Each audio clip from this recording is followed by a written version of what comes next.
Oi, boa noite a todas. Vocês me escutam bem assim? Posso ficar sentada? Pessoal, é um prazer enorme estar aqui hoje. Eu fico muito satisfeita com esse convite feito. Eu agradeço, então, no primeiro momento, ao Centro Acadêmico Cláudio Bevilacqua pelo convite que me foi feito. Eu faço esse agradecimento na pessoa da Amanda, que foi quem conversou comigo, e também da professora Lígia Mello, que foi quem fez essa ponte. Então, muito obrigada às duas por me trazerem aqui e por poder falar para uma plateia tão grande. E eu devo dizer que é especialmente interessante para mim e uma honra falar junto com o professor que é o homenageado desse evento. Então, muito obrigada, professor Cláudio, por esse momento de debate que é sempre tão importante no Estado Democrático de Direito que nós defendemos tanto. A gente tem momentos como esse, que a gente pode trocar uma ideia e tratar de temas polêmicos a partir de pontos de vista bastante distintos, e isso está envolvido na ideia de pluralidade do nosso Estado Democrático. Então, para mim, isso é especialmente importante. Eu me considero uma jurista jovem, né? Eu acredito que jovem há mais tempo em relação a eles, mas ainda jovem. Mas para mim é especialmente importante estar aqui, diante de uma plateia tão relevante, de uma mesa tão relevante. Então, muito obrigada a vocês também. Esse tema do aborto, para mim, é um tema que eu digo que é bastante visceral, porque é um tema da minha dissertação de mestrado, então é um tema que eu convivi com ele por algum tempo. E eu entendo especialmente que esse tema não pode ser tratado como um fla-flu político, como Fortaleza e Ceará, ou lá da minha terra, uma Atletiba. Esse tema não diz respeito a um jogo de torcidas, e sim a concepções que nós temos de sociedade que podem ser distintas, e é bom que sejam distintas. Se todos nós pensarmos a mesma coisa, nós nos tornamos estados totalitários. Então é interessante justamente que a gente possa ter esse contraponto. E que a gente não lide tanto com emoções, é necessário que a gente trate de argumentos jurídicos e de razões públicas quando a gente já entra nesse tipo de debate. Quando a gente fala, então, de grupos minoritários em matéria de representação, por vezes, quando a gente trata de grupos minoritários, mulheres não são vistas como um grupo minoritário. Afinal de contas, nós representamos 51% da sociedade hoje, da sociedade brasileira. No entanto, em matéria de representação, nós somos minoritárias. Nós compomos hoje em torno de 13% da representatividade feminina nos espaços de decisão. E nós somos normalmente caladas, invisibilizadas, criminalizadas. Nós temos as nossas falas distorcidas por quem não concorda conosco. E exemplo disso é o que aconteceu com a Marielle no Rio de Janeiro, e é o que aconteceu essa semana com a Mateusa, que é uma ativista LGBT, que foi encontrada morta ontem, estava desaparecida há 6 dias no Rio de Janeiro, foi encontrada morta ontem. Nós somos invisibilizadas e nós somos caladas. E isso não pode continuar acontecendo. Ousar falar, demandar os nossos direitos, mostrar que os nossos corpos existem, que eles são políticos e que nós vamos reivindicar nossos direitos é subversivo. Isso atenta contra a ordem vigente. E falar de aborto, então, é falar dessa corporalidade, desse corpo que nos pertence, dessa pele que a gente habita e da noção de liberdade e autonomia que diz respeito também a essa noção de corpo. O corpo, ele é emancipação, ele é sexualidade e nós somos através do corpo. Então, a criminalização do aborto hoje, ela ainda sofre com esse conservadorismo da nossa sociedade e com elementos simbólicos que punem a mulher que tem liberdade sexual, imputando unicamente a ela a responsabilidade por um ato partilhado. Afinal de contas, ninguém engravida sozinha.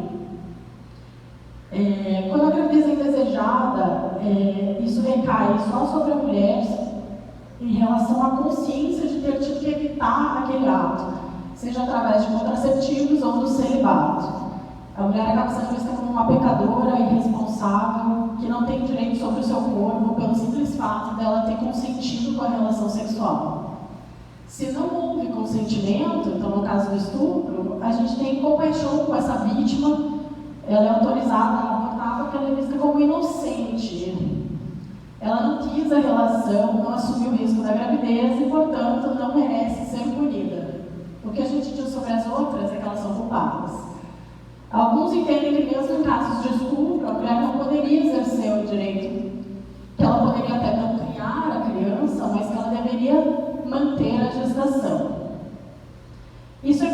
dizer que a mulher deve encher seu corpo de hormônios e se prevenir de gravidez, até mesmo as indesejadas, através do estupro, para evitar esse tipo de gestação. Então, você não quer gravidez de forma alguma, nem mesmo se aconteceu algo absurdo com você, que é o estupro, então use a pílula.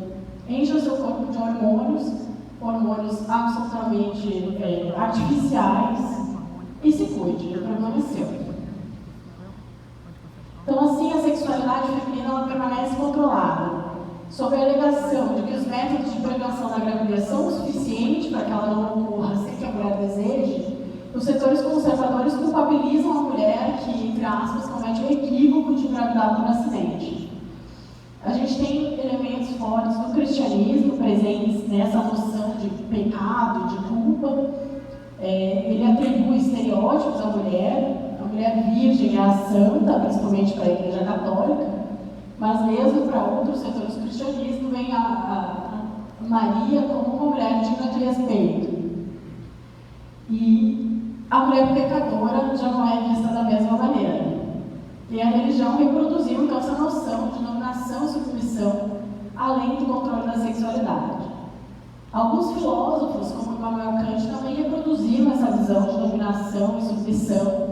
O Kant ele tem um livro chamado Sobre o Sentimento do Belo e do Sublime, em que ele coloca que a mulher é o belo, destinado à casa, e o homem destinado ao espaço público, destinado à razão, então ele é o sublime.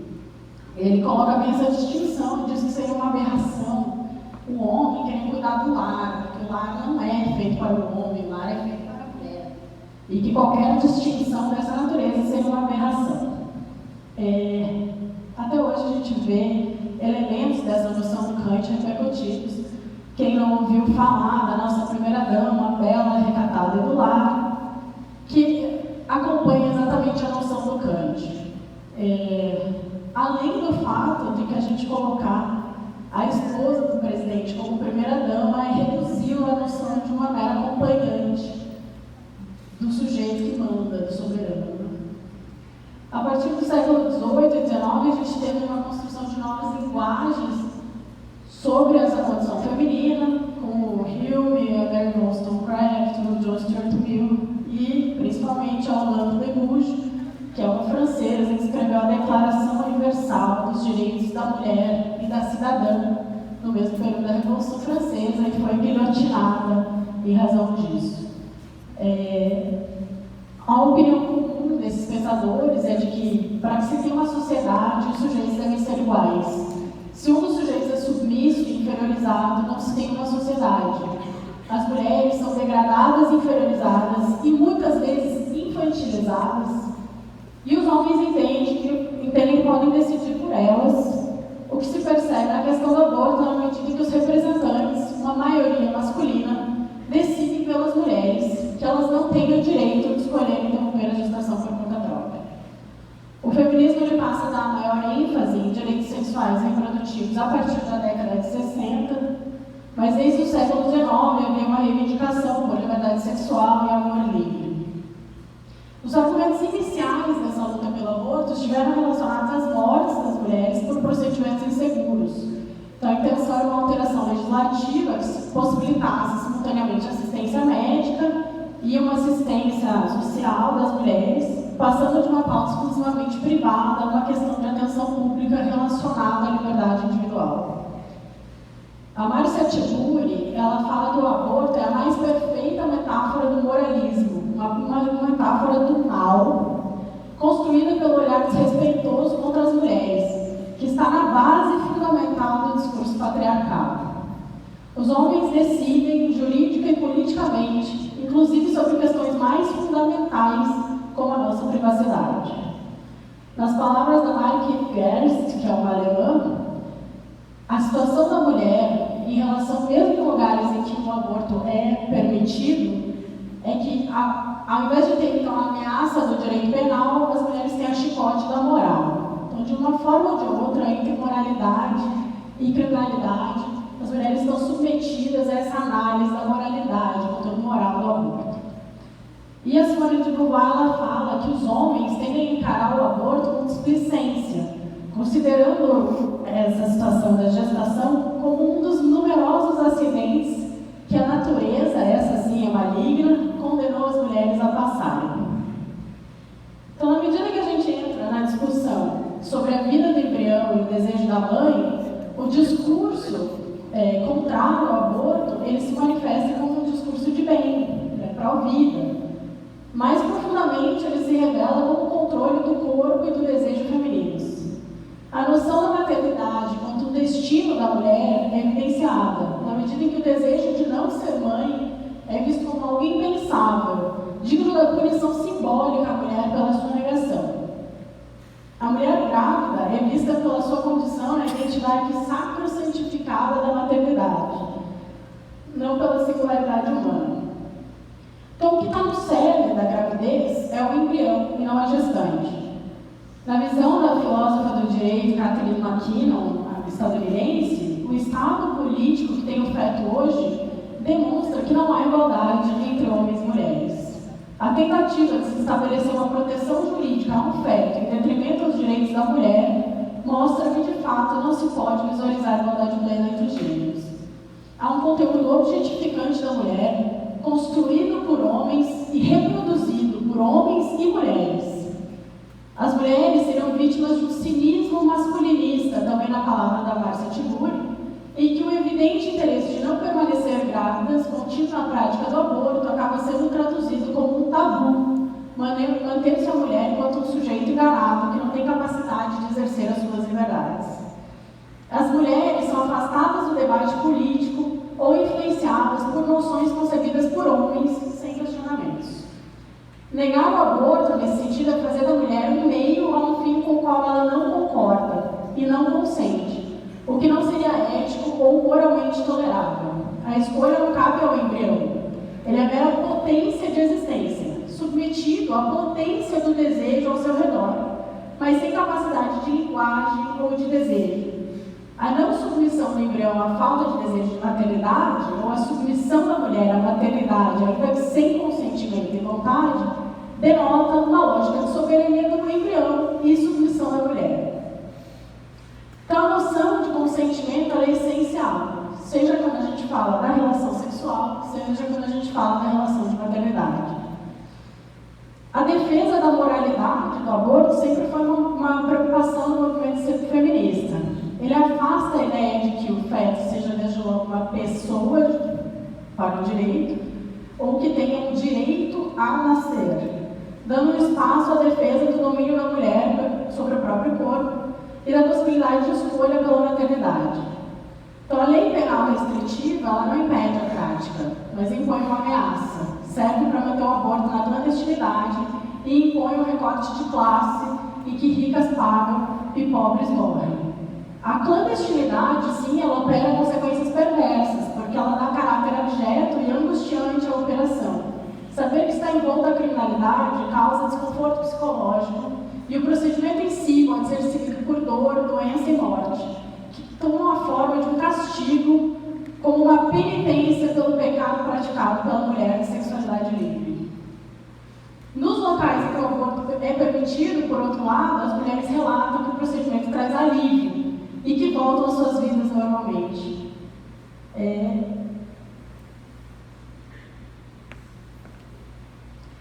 Ainda que os grupos pró-nascimento se identifiquem como pró-vida, o que eles demonstram é uma preocupação apenas com a vida do feto. Ademais, para se considerar que há uma violação à vida do feto, seria necessário considerá-lo como uma pessoa, algo que a nossa legislação não faz. A legislação determina que a pessoa física é aquela que nasce com vida. O nosso sistema também permite o uso da pílula do dia seguinte e do DIU, que, segundo a lógica de que a vida começaria na concepção, seriam métodos criminosos, uma vez que são abortivos e seguem sendo utilizados. Voltando então à punição do aborto, ela é diante disso tudo uma representação metafórica do controle da sexualidade feminina.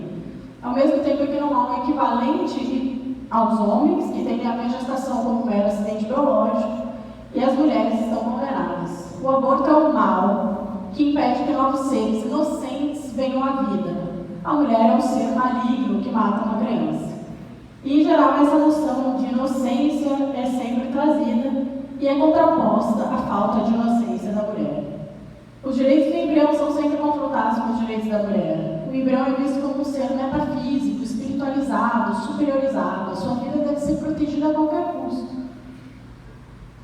A defesa sobre o ponto de vista laico, que então coloca que o feto é uma pessoa constitucional.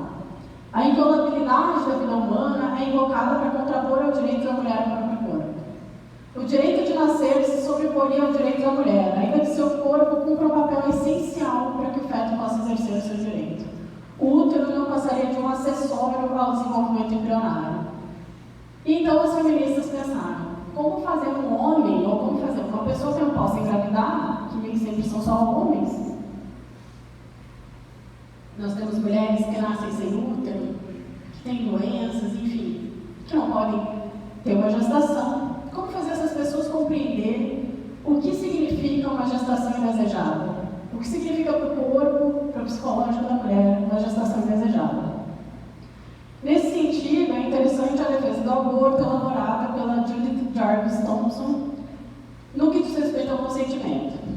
Considerando a premissa conservadora de que o feto é uma pessoa com a qual a autora não concorda, Thompson trabalha com uma situação hipotética para demonstrar o quanto uma gravidez indesejável pode ser invasiva ao corpo da mulher. Ela induz o leitor, peço que vocês se imaginem na situação, a imaginar que ele acordou em uma manhã e estava em uma cama, amarrado a um violinista famoso e inconsciente, que sofre de uma doença renal, e apenas o leitor tem um tipo sanguíneo compatível para ajudá-lo. O leitor fora raptado pela Sociedade de Amantes da Música e teve o sistema circulatório do violinista ligado ao seu. Seus rins, portanto, filtrando ambos os sangues. Desligado provocaria matá-lo, mas seria necessário que ele ficasse interligado ao corpo do leitor por um período de, digamos, 9 meses. Quando então estaria seguro para separar os dois e o violinista estaria curado da sua doença. Todas as pessoas têm direito à vida e violinistas são pessoas. Todas as pessoas têm o direito de decidir o que acontece com seus corpos e o leitor também é uma pessoa. No entanto, o direito à vida de uma pessoa é de maior relevância que o direito à autonomia do corpo. Então, o leitor deveria aceitar que o violinista ficasse ligado a ele ao longo do período estipulado. Nesse caso, foi um sequestro, não há consentimento. A Thompson então relaciona a situação do caso de gravidez indesejada por estupro, em que se poderia argumentar que, devido à falta de consentimento, se poderia abrir uma exceção ao direito à vida. Mas aí o que se estaria dizendo é que todos têm direito à vida, mas que alguns têm menos direito à vida, a exemplo daqueles que foram gerados em razão de um estupro. Se a premissa for de que o feto já é uma pessoa, deve-se admitir que a situação dele é análoga do violinista, uma vez que ambos são incapazes de viver autonomamente e devem permanecer ligados ao corpo da mulher, ou do leitor, para sobreviver. E nos dois casos, o ato de cortar essa ligação provocaria a morte da pessoa. O que se examina é se a pessoa que garante a vida de outra tem ou não um dever estrito que lhe torna moralmente ilícito interromper a ligação e, desse modo, determinar a morte alheia. Há ou não um direito violado ou uma injustiça perpetrada contra a pessoa ligada ao corpo de outra que não sobrevive autonomamente. Se a gravidez pode determinar a morte da mãe ou dano grave à sua saúde, então não seria moralmente tolerável que ela fosse compelida a prosseguir. O aborto seria uma opção viável, ou no caso hipotético, o leitor teria o direito de se desligar do violinista para salvar sua vida em legítima defesa. O direito à vida envolveria também o direito ao mínimo para continuar vivo, então esse mínimo seria algo de que a pessoa tivesse direito. Há casos em que seria razoável, mas ainda assim não coloca a pessoa no direito de receber o tratamento. Seria uma gentileza permitir que o violinista usasse os rins do leitor, mas não o colocaria no direito de usar os rins. O argumento é de que ter direito à vida não garante o direito de usar ou continuar usando o corpo alheio, ainda que seja um pressuposto para sua manutenção. Então haveria uma faculdade de romper com essa ligação. A questão a ser respondida no fim para Thompson é o que acontece no caso de gravidez não decorrente de violação sexual e que não coloca em risco a vida materna. Ela faz uso de uma outra história. A pessoa está lá em casa, em um quarto abafado, e abre a janela, quando um assaltante entra por ela. Seria absurdo dizer que porque a janela estava aberta e se deu espaço ao assaltante, ele poderia ficar na casa e que a pessoa que abriu a janela seria responsável pela situação. E se a pessoa tivesse grades de proteção instaladas em sua casa e ainda assim o assaltante entrasse em razão de uma falha nas grades, seria a pessoa responsável? O assaltante seria a gravidez. E vocês podem dizer, pouco sutil a relação que a Thompson provoca. A verdade é que é muito difícil fazer pessoas que não têm útero se darem conta do quanto é pouco sutil a situação que nós estamos colocando. Então, ela prefere tratar, já que ela é de uma sociedade capitalista, como os Estados Unidos, tratar em função de propriedade privada. Porque de propriedade privada, o homem estadunidense, o homem capitalista, compreende bem. Então, ela faz essa relação com a propriedade para que o homem consiga estabelecer essa relação com ele mesmo, pensar na violação de sua propriedade na medida da violação do nosso corpo. Então, seja por negligência ou por falhas que independem da responsabilidade da mulher, ela não deveria ser obrigada a uma situação relacionada ao seu corpo com a qual ela não está de acordo. Thompson analisa, por fim, casos que vê como moralmente indecente desligar-se do violinista, caso ele precisasse dos rins do leitor por apenas 1 hora, e isso não importasse em dano à saúde, seria indecente ele se recusar. Ainda assim, o violinista não teria direito ao corpo do leitor. Tratar essa questão partindo do direito é uma escolha equivocada, ainda que seja imoral, não emprestar seus filhos por um período tão curto. Do mesmo modo, com a gravidez, se ela está próxima do fim, se o feto está próximo de se tornar viável, é imoral que a mulher se recuse a levar a termo a gestação.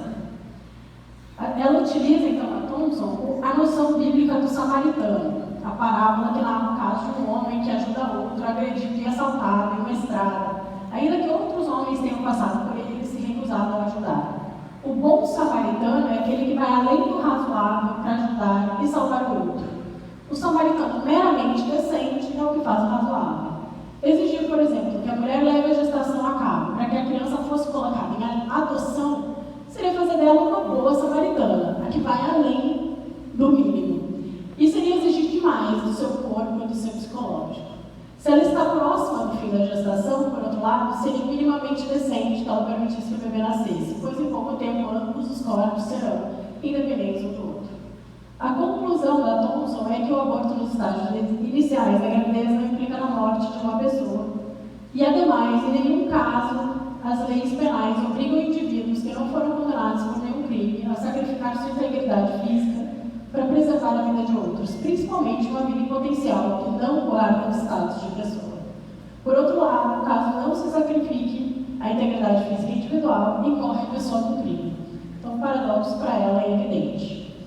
Uma observação tecida pelo Maurizio Mori, que é um constitucionalista italiano, em relação a essa história da Thompson, é que a crítica acaba sendo relacionada ao vínculo biológico que se estabelece entre a mulher e o feto, o que não se verifica entre o violinista e o leitor, uma diferença tida por alguns como decisiva nessas situações. O estranho não teria a necessidade de manter a ligação que permite a continuidade da vida do violinista, mas a gestante, mãe do feto, teria.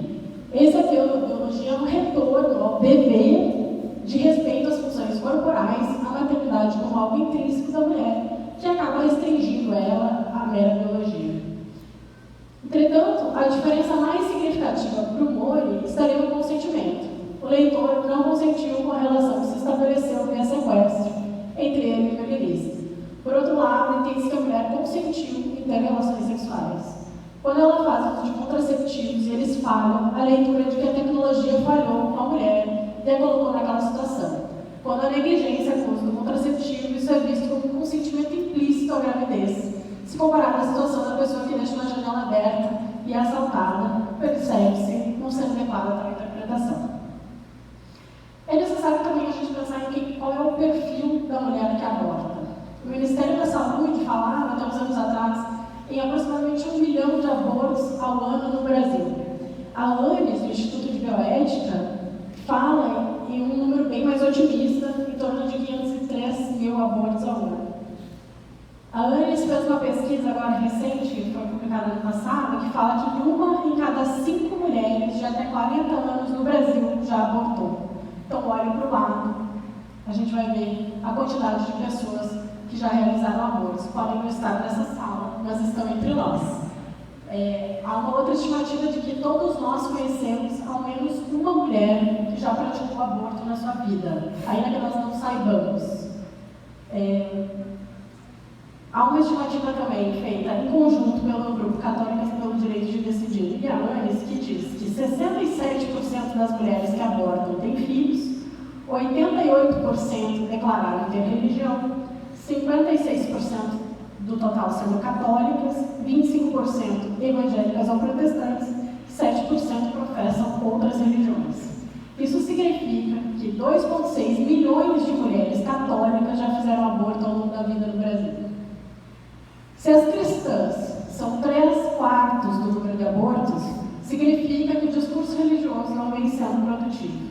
O discurso religioso, dentro pelo menos dos espaços religiosos, sempre foi um discurso contra o aborto e um discurso de moralidade. Se as pessoas que frequentam esses espaços continuam praticando aborto, inclusive são a maioria das mulheres que praticam aborto, esse discurso está fadado ao fracasso. Dado importante também em relação a essas mulheres, a maioria, como nós vemos, são mulheres casadas. As mulheres casadas são as que mais abortam e também são o grupo de risco de HIV hoje no Brasil. O grupo de risco de HIV no Brasil não está entre os LGBTs, e sim entre as mulheres casadas. É o índice que mais aumenta em HIV hoje no Brasil, segundo os dados do Ministério da Saúde. O que isso significa? Há um machismo dos parceiros, que não querem usar preservativo, são adultos em alguns casos, e trazem o vírus para dentro de casa. É por isso que essas mulheres engravidam mais, porque o parceiro não concorda com o uso de preservativo. Com a mulher que ele é casado há anos, ele se questiona qual é a necessidade de usar preservativo com ele, e com isso, a mulher, quando ela tem sorte, ela engravida sem querer, quando ela tem azar, ela pega HIV. Isso, claro, está inserido no contexto do patriarcado, no contexto da internalização desse discurso de que as mulheres são submissas e são sujeitas à vontade do marido, seja por medo, seja por respeito, a mulher obedece e tem relação sexual sem preservativo. O Conselho Federal de Medicina, numa audiência pública realizada pelo Senado, representado pelo Henrique Batista e Silva, pautou os princípios bioéticos e o Código de Ética da Profissão e colocou que a legalização leva a uma redução da prática do aborto em condições inseguras e a uma redução significativa da mortalidade materna. A ilegalidade do aborto no Brasil não tem impedido sua prática. O abortamento responde por 11,4% do total de óbitos maternos, sendo a quarta maior causa. Ainda, o abortamento, ele é hoje o serviço mais... A curetagem pós-abortamento é o serviço mais realizado no SUS. Eu vou tratar um pouco da posição do STF e dos chamados diálogos institucionais entre o STF e o Parlamento. O meu tempo vai acabar, não tem problema, a gente volta a falar para que eu voltar a ter tempo. Mas eu, particularmente, não chamo de diálogos institucionais, eu chamo de monólogos institucionais. Porque a gente tem o STF sendo deputado em alguns aspectos e cada vez que há uma demanda para o STF em relação a direitos sexuais e reprodutivos, há uma contrapartida do Parlamento que traz consequências ainda mais conservadoras, ainda mais autoritárias. Então, para iniciar o debate, a Corte Brasileira não parece considerar que a vida humana tem início com a concepção, não considera a vida humana como um direito absoluto e dá valor de direitos de escolha à mulher, à sua dignidade e saúde, tanto física quanto mental. A nossa Constituição ela calou acerca do aborto e do início da vida humana, deixando a legislação infraconstitucional a tutela desses temas. O Código Penal brasileiro, é importante a gente observar, ele é de 1940. Ele foi promulgado no período de regime ditatorial do Estado Novo, quando o Congresso Nacional estava fechado e só voltou a funcionar normalmente em 46, com a Assembleia Nacional Constituinte. Então, a autonomia reprodutiva da mulher era uma questão alheia às preocupações da sociedade machista e patriarcal, ou devo dizer, ainda mais machista e patriarcal, no período em que o Código foi editado, o que é evidenciado com o uso de expressões que denotam como é o exemplo do termo mulher honesta, usado em 3 artigos do nosso código, para reduzir a penalidade de crimes praticados contra a mulher desonesta. O que era praticado contra a mulher honesta tinha uma punição maior.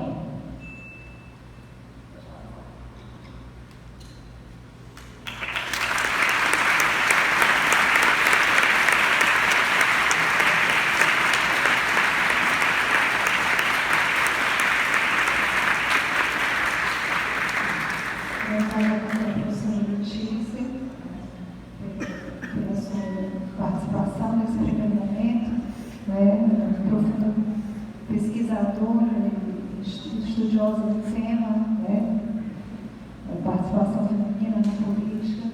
E esse tema, gente, que a gente está tratando hoje é um tema extremamente árduo, nunca foi fácil de tratar. A gente estava conversando sobre isso com alguns alunos hoje à tarde, que é extremamente corajoso que a gente possa, que as pessoas possam se posicionar, o tema da bioética das situações persistentes. Faz muito tempo que se trata sobre isso e os estados têm muito prurido, de se posicionar a respeito de várias questões. Eles são muito inconsistentes, quando tratam sobre esse assunto. Mas, se eu vou falar sobre isso, quem vai falar agora é o professor Walter. Então, eu passo a palavra ao professor Walter.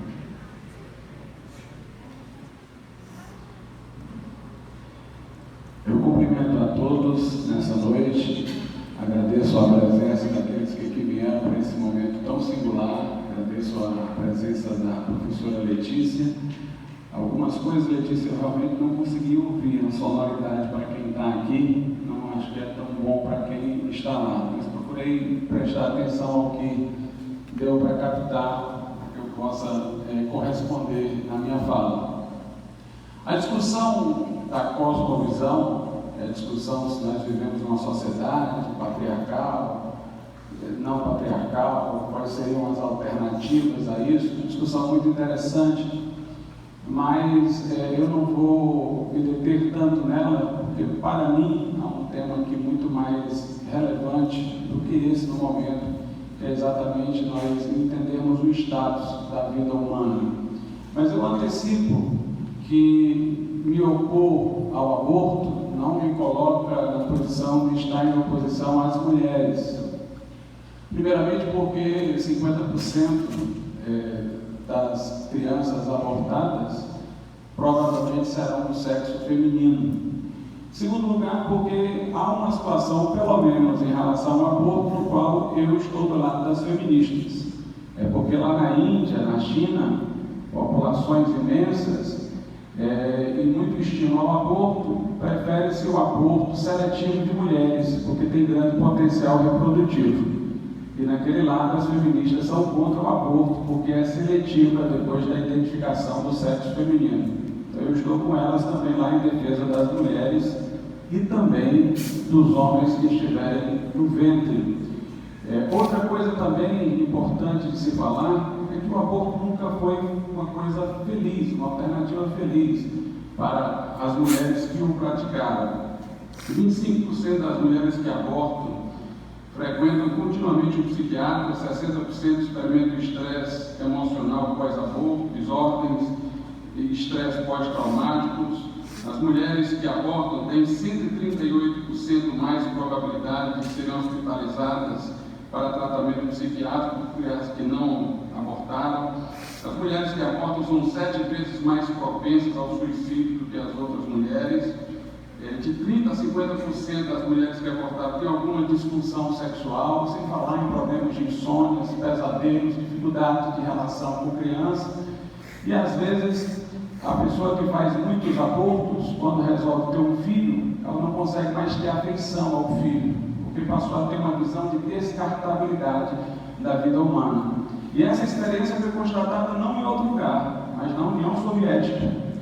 Na época da Revolução Russa, diziam que a proibição do aborto era coisa da burguesia, coisa do capitalismo, criaram uma legislação pró-aborto, mas perceberam que depois de a mulher fazer muitos abortos, o filho que ela desejava então ter, ela já não dava-lhe afeição. Ela passava a ter uma visão de descartabilidade e não conseguia mais se relacionar bem, aumentou a delinquência.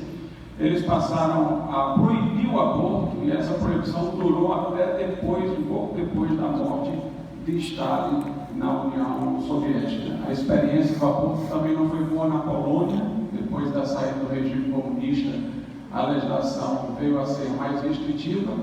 Há um clamor na Austrália para que haja restrições ao aborto, por causa do número absurdo de abortos que lá acontecem. E nos Estados Unidos cresce cada dia o número de pessoas que estão fazendo oposição ao aborto.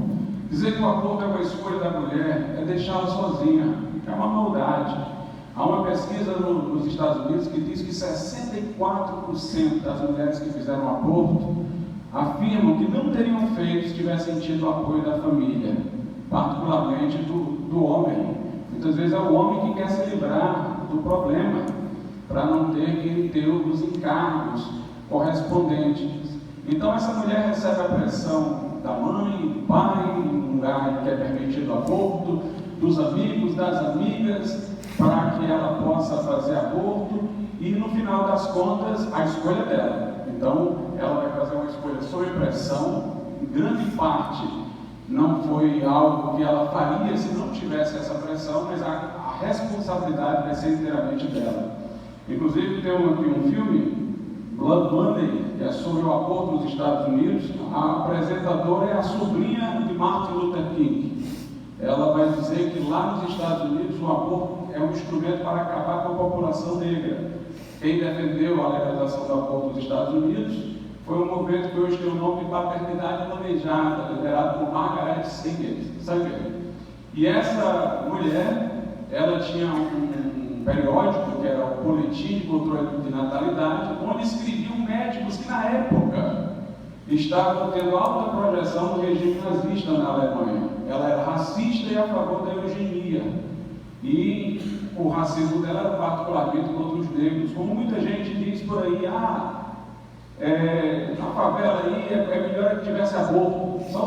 Não são os militantes, os pobres que estão dizendo isso, não. São os mais ricos. Eu já fui palestrar contra aborto em certos locais, onde empresários estavam presentes, e recebi uma rejeição enorme, porque eles diziam: não tem que ter aborto, que é para acabar com esses favelados, essas pessoas que estão criando problemas para a sociedade. E ela mostra, a sobrinha de Martin Luther King aqui nesse documentário, que a maioria dos abortos acontece entre os negros, a maioria das clínicas de aborto estão nos bairros negros nos Estados Unidos. Então é como se fosse uma verdadeira política racial na prática. Nós podemos perceber aqui no Brasil que a Luísa Lena era do PSOL, era de esquerda, mas ela foi contra o aborto. E não somente ela, por exemplo, Roberto Bobbio, eu não diria que ele é bem de esquerda, na minha visão ele seria de centro-esquerda, um pouquinho para a esquerda, mas hoje em dia, como nós vivemos em tempos de polarização, todo mundo classificaria como sendo de esquerda. Eis as palavras do Roberto Bobbio. Há antes de mais o direito fundamental do nascituro, aquele direito a nascer em relação ao qual, na minha opinião, não se pode transigir. E o mesmo princípio em nome do qual me oponho à pena de morte. Gostaria de perguntar por que será surpreendente que um laico, porque ele não é religioso, considera válido em sentido absoluto como um imperativo categórico não matarás.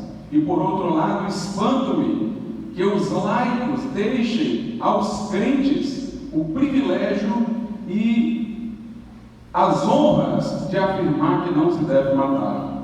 Nós temos também ele dizendo que defender a vida contra o aborto é uma causa progressista, democrática e reformista.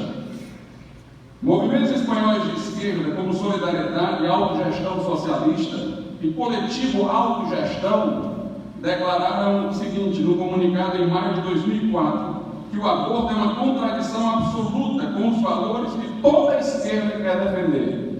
Não há, nos nossos dias, afirmação mais reacionária contra tudo o que se diga do que há direito de uma pessoa sobre o filho não nascido. É o direito de propriedade mais absoluto concebível, para além do direito do amo sobre o escravo. E é uma vergonha para a esquerda que esta levante a bandeira desse pretenso direito. Jorge Miranda, famoso jurista português, conhecido também com tendências, inclusive para a esquerda, disse: a atitude de esquerda e de progresso não deve ser a vontade de transformação da realidade e não uma atitude de resignação e aceitação. O que é mais fácil, o que serve mais aos interesses dominantes? Criar postos de trabalho, construir casas, mudar as relações econômicas, sociais ou legalizar o aborto? Então nós percebemos que até pessoas de esquerda são capazes de ver que não é esse o caminho. Nesse documentário, Luiz Helena fala por diversas vezes, dizendo que esse é o caminho mais fácil para os poderosos. É dizer, descarte. O caminho mais difícil é o que a Constituição diz, é haver o apoio à maternidade e à infância.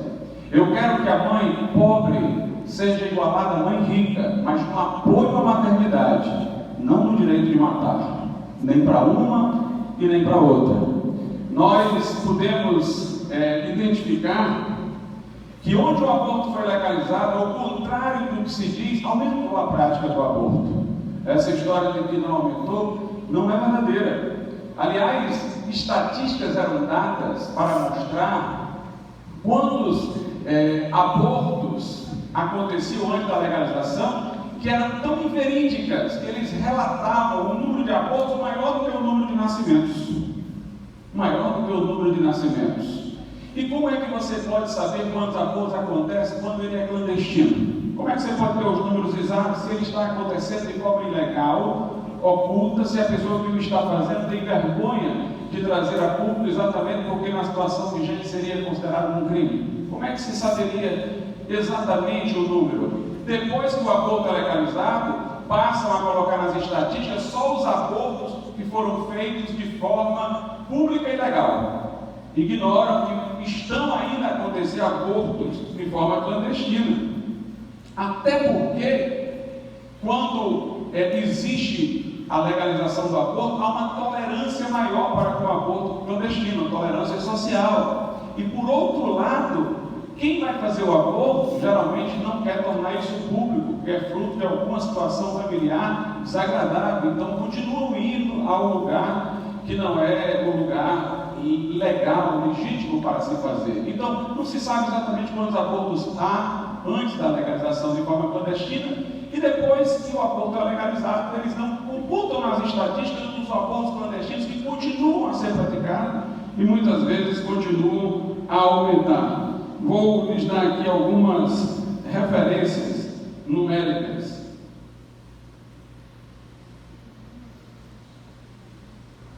Nós temos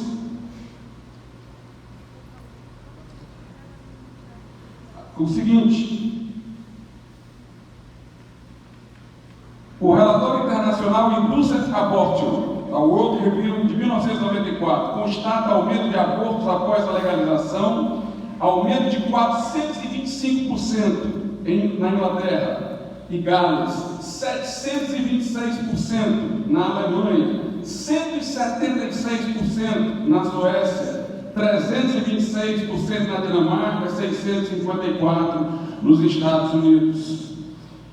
No Diário de Notícias de Portugal, em 2003, saiu a notícia: Reino Unido bate recorde de abortos, 181.600. E também a Bélgica, 16.707. A percentagem de abortos em lugares onde ele é permitido é o seguinte: em relação ao número de nascimentos, atinge 34,8% na Suécia, 26,5% no Reino Unido, 22,6% na França, 26,8% na Dinamarca e 26,6% na Itália, conforme o jornal italiana. Esses dados, num livro só, podem ser encontrados no livro de Pedro Weispato, publicado pela editora Almedina de Portugal, intitulado Na Encruzilhada entre o Direito e a Ética. Agora, quando é que a vida humana surge? A vida humana surge depois da concepção. Isso está em praticamente todos os grandes manuais de medicina. O Código Internacional de Ética Médica diz: o médico deve sempre ter em mente a importância de preservar a vida humana desde a concepção até a morte. A Declaração de Genebra, ratificada pela Associação Mundial de Medicina em 1949, 1950, 1970, diz: eu terei o máximo de respeito pela vida humana a partir do momento da concepção, mesmo sob ameaça, não fazendo uso de meus conhecimentos de medicina de forma contrária às leis da humanidade. Interessante que o Dr. Bernard Natson foi um homem que lutou muito pela legalização do aborto nos Estados Unidos. Ele é cofundador de uma grande associação a favor do aborto nos Estados Unidos, foi o cofundador. Mas depois que houve a primeira decisão dos Estados Unidos, que legalizou em parte o aborto, depois veio outra que abriu mais ainda, ele viu, a partir da descoberta do ultrassom, o que acontecia dentro do ventre de uma mulher quando uma criança era ali dentro sacrificada. E depois de ter praticado 60 mil abortos, ele passou a ficar contra o aborto, se tornou um grande militante em defesa da vida. Foi ele que fez o vídeo O Grito Silencioso. Esse vídeo vocês podem assistir pela internet. E eu digo-vos mais, ele foi exibido nos Estados Unidos em várias salas. E o governo americano proibiu a exibição, porque muitas pessoas ficavam chocadas, porque médicos saíam correndo da exibição, porque estavam vendo as cenas ao vivo de como acontece um aborto. E aí eu pergunto, que direito de opção é esse? Que as pessoas não podem saber as informações necessárias para tomar uma decisão. Uma mulher que quando aborta, geralmente diz: eu não tive outra opção, era todo mundo contra mim, era todo mundo pedindo, era essa situação. Então isso não é a opção, nós temos que apoiar a maternidade. Nem o direito de opção, em grande parte dos casos, é assegurado por isso, mas na verdade apenas se coloca sobre a mulher o encargo de levar a culpa por uma decisão que ela tomou sob influência de muita pressão e que ela vai assumir perante a sociedade como sendo exclusivamente dela. Nós podemos observar que assim que acontece a concepção, já há ali um novo ser humano, porque há um autodesenvolvimento ativo. A causa eficiente da auto-organização daquele ser está dentro dele, não fora dele. O tipo sanguíneo da criança é diferente do tipo sanguíneo da mãe. O sexo da criança pode ser diferente do sexo da mãe. Os movimentos que ela terá lá serão controlados pelo seu cérebro, não pelo cérebro da mãe. Nós teremos ali um patrimônio genético único e irrepetível. Nunca uma criança com aquele patrimônio genético vai existir. Ela, portanto, é singular, ela é única. Mas ela está no ventre da mãe. Então, enquanto estiver no ventre da mãe, é parte do corpo da mulher. Será que isso é verdade? E se houver, por exemplo, uma barriga de aluguel, de quem é que vai ser essa criança? Daqueles que trouxeram óvulo e espermatozoide, ou da barriga onde está agora a criança? E se inventarem um útero artificial, então ela já será um ser humano dentro do útero artificial? E se houver inseminação fora, a fertilização fora e depois a inseminação, era ser humano quando estava fora, quando voltou deixou de ser ser humano? A partir do momento em que deixa de ser ser humano, é quando a cabeça já saiu, é quando os braços já saíram, se ficou só o pé, é um ser humano? Qual é a diferença entre uma criança no último minuto do nascimento no ventre da mãe e logo em seguida fora em relação ao seu desenvolvimento? Por que é que, se ela nascer prematuramente, o hospital é obrigado a fazer tudo para que essa criança sobreviva? Será que o dentista, enquanto está com a mão dentro da minha boca, perdeu a posse da sua mão e agora ela pertence ao meu corpo? Será que o cirurgião, enquanto faz uma invasiva no meu corpo, Parte do corpo dele agora é teu? Será que o homem, na hora que está tendo uma relação sexual com a mulher, perdeu o seu órgão sexual, que agora está dentro do corpo da mulher, e lhe pertence? Nenhuma dessas coisas faz sentido. Nenhuma dessas coisas faz sentido. Agora eu lhes pergunto, por um momento, eu falo aqui para quem acredita ou não acredita em Deus, porque tanto faz, é uma hipótese. Se você fosse Deus, e você soubesse da fragilidade da criança no seu início, em que lugar você pensaria em colocá-la para ela estar melhor protegida? Você já tem uma mãe, sabe da afeição que sua mãe lhe tem. Você é mãe, já teve um filho, sabe da afeição que você tem pelo filho. Se você fosse Deus, em que lugar você colocaria, se não no ventre da mãe? Entrou um bandido na minha casa, o que é que acontece? Nós estamos todos encurralados, todos na família.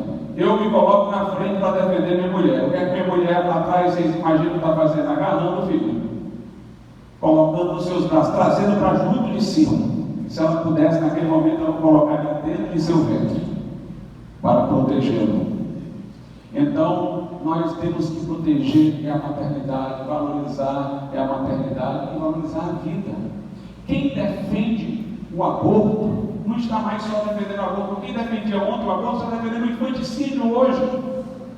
Lá na França, alguns defendem que a criança pode ser sacrificada até os 4 dias de vida. Já foi isso colocado em votação no parlamento. Nós vemos nos Estados Unidos quem acha que na hora que a cabeça da criança está saindo pode matar naquela hora, porque ainda está uma parte dentro do corpo.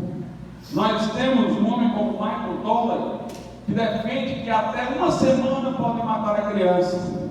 Nós temos um como Peter Singer que defende que até um mês pode matar a criança. São os grandes defensores do aborto hoje. E eu quero que você preste atenção ao que essas pessoas estão a dizer. Veja só o que é que eles dizem.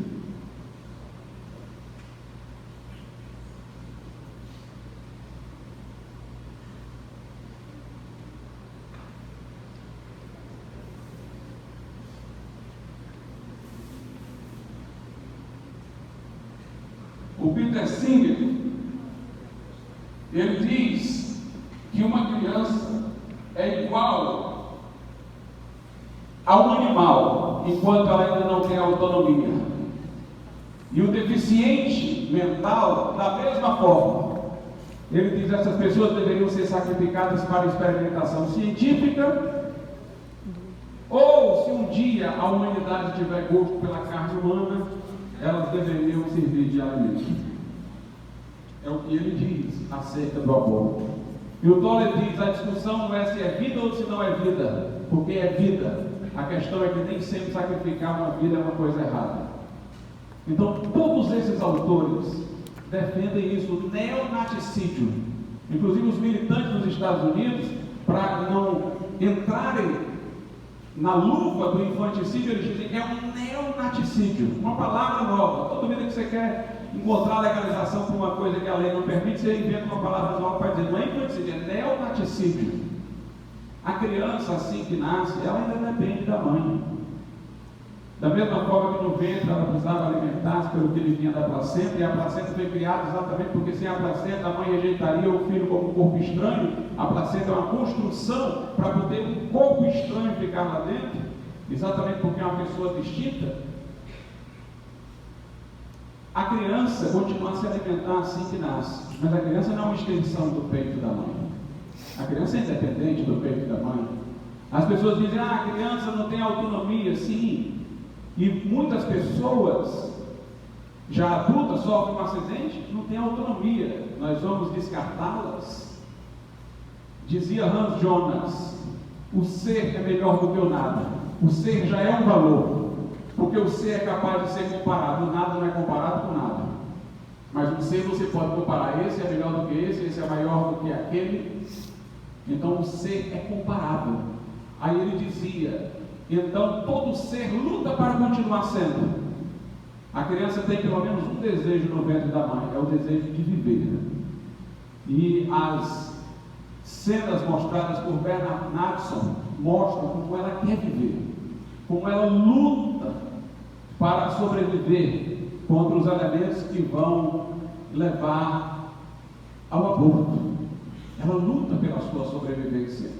E nós, diz Hans Jonas, somos seres inteligentes, capazes de ver isso, que o ser é melhor do que nada, que o ser quer sobreviver. Então nós deveríamos ajudar a natureza com a nossa inteligência. Nós somos os únicos seres desse mundo que somos responsáveis para fazer a vida ser preservada. E ele disse que a vida deve ser preservada onde ela é mais frágil. Os seus dois momentos de maior fragilidade, o momento seminal e terminal. Proteger a criança no ventre e proteger o idoso no final. Proteger onde há fragilidade. Não precisa ser religioso para concluir isso. Você só precisa de duas coisas. Primeiro, quando começa a vida? É um fato objetivo. Há autodesenvolvimento ativo, há uma causa eficiente interna da própria organização na criança assim que ela é concebida. Ele tem um patrimônio genético único, aquela criança vai ter tipo sanguíneo diferente, vai ter impressão digital diferente, vai ter a sua própria vida naquele momento. Então a vida começa ali. A outra pergunta que você tem que fazer é essa: se você estivesse em uma situação de vulnerabilidade como aquela criança, você gostaria de ser protegido ou de ser sacrificado? Com essas duas coisas, você resolve o problema sem precisar de religião, sem precisar de nada disso. Aliás, eu acho que a causa da vida é o sonho de Martin Luther King. Porque Martin Luther King disse: eu sonho com todo mundo junto, reunido, pretos, brancos, pessoas de uma religião, de outra. Pois bem, eu não conheço um assunto tão capaz de unir como a defesa da vida. Eu citei aqui pessoas de esquerdas. Quem quiser ouvir aqui a Luísa Helena vai ter a oportunidade de vê-la defendendo a vida e objetando o aborto, inclusive as estatísticas mostrando que são falsas. Há pessoas de esquerda e de direita defendendo a vida e se opondo ao aborto. Católicos e protestantes têm muitas distinções, mas se unem em defesa da vida. Espíritas, católicos e protestantes têm muitas divergências, mas se unem em defesa da vida. Muçulmanos e cristãos têm muitas divergências, mas se juntam em defesa da vida. Brancos e negros podem ter tido muita tensão nos Estados Unidos, mas está aqui a sobrinha do Martin Luther King defendendo a vida, e aqui tem muitas entrevistas com a comunidade negra. Esse é um assunto todos nós, é um assunto da vida. Martin Luther King diz: eu tenho um sonho, pois esse sonho dele se realiza quando o assunto é a vida. Nessa hora, os mais diferentes podem estar juntos por um tema em comum, por um assunto em comum, pela defesa da vida. Eu quero lhe dizer uma coisa: tem um ditado popular que diz: o que o olho não vê, o coração não sente. Por que é que as crianças abortadas não são sentidas? Porque nós não as vemos, elas estão dentro do ventre da mãe. Porque as pessoas que deveriam representá-las em sua defesa são aquelas que estão sendo coniventes com o seu sacrifício. Por que é que nós não temos tanta empatia com a criança no ventre? Porque nossa memória existencial não lembra daquele período. Mas nós temos que vencer tudo isso, lembrar que nós estivemos ali. Lembrar que nós passamos por aquele momento. Ah, mas o direito da mãe a isso, o direito da criança aquilo. Bem, qualquer direito que você acha que pertença à mãe, que prevaleça sobre o direito à vida do nascituro, é um direito que ela tem porque ela está viva. É um acidente que se agregou à substância, que ela está viva. Um acidente só pesado como uma substância não pode vencer. Se ela não quer criar, a adoção resolve tudo. Não é obrigada a criar, mas não pode matar. Porque se nós pudermos decidir o que vamos fazer livremente com a vida do outro, esse outro não é uma pessoa, esse outro não passa de uma coisa. Portanto, é preciso que nós tenhamos essa empatia e saber que nós estávamos lá, que nós já fomos crianças. Como é que você ficaria Sua mãe dizendo, eu abortei o primeiro filho porque eu não quis, o segundo porque eu não quis, aí você o quis ter. Aí você vai olhar para trás e vai dizer, sou tudo que eu fui, de ter sido o terceiro. Se eu tivesse sido o segundo, tinha ido embora. Se eu tivesse sido o primeiro, tinha ido embora. Como é que se vai estabelecer um relacionamento desse tipo? E o pai não é a pessoa que fica totalmente desobrigada, não. Nós temos a lei dos alimentos gravídicos. Enquanto a mulher está grávida, o pai já é obrigado a pagar a pensão alimentícia. Quando nasce, se não quiser estar com a mulher, é obrigado a pagar a pensão alimentícia. Ele também tem os seus encargos de acordo com a lei.